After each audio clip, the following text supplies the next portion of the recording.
For today discarded recipe, magluluto ako ng masala chicken liver at first time ko magluluto nito. Kaya panoorin mo ito hanggang dulo para malaman mo kung paano ko ito ginawa. Umpisahan po natin sa paggisa ng bawang at sibuyas. Haluin lamang po hanggang lumabas ang aroma. At kapag ganito na ang kulay ng sibuyas ay pwede na po natin ilagay ang kamatis. Pag halu-haluin po natin ang ating mga inilagay na mga ingredients. At kapag ganito na po ang itsura, ay pwede na po tayo maglagay ng siling green at siling pula. Tig-isa nga lang po ang aking nilagay dyan. Kasunod nga niyan, ilalagay ko lang itong kalahating kilo ng ating chicken liver. At haluin lamang po natin para magsanib puwersa yung mga sangkap na inilagay natin papunta doon sa ating chicken liver.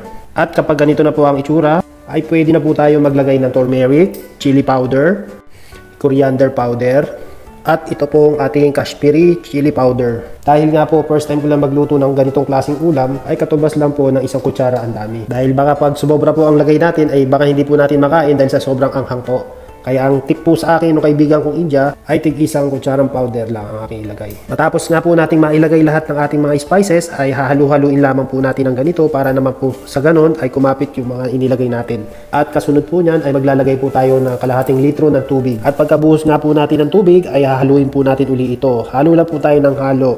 Imekos-mekos po na lang yan and son.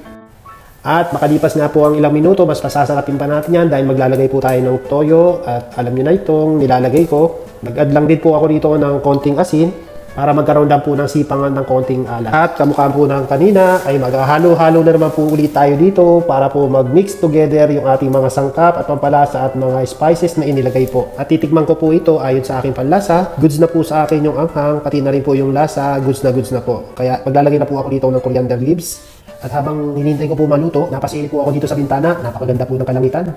Shoutout po sa lahat ng nanay at tatay na walang sawang naghahanap ng makakain para sa buong pamilya.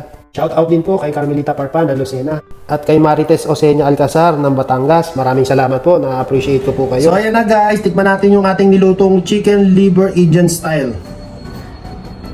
Tikman natin kung anong lasa niya.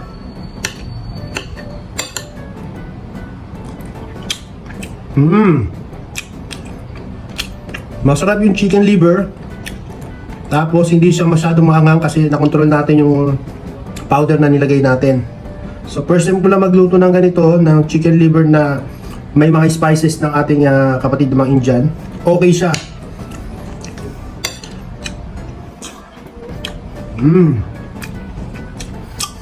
Masarap yung naging lasa niya. At saka meron siyang spicy aftertaste. Pero tolerable naman. Ang sarap. Bagay ito sa may kanin. Ayos. Masarap.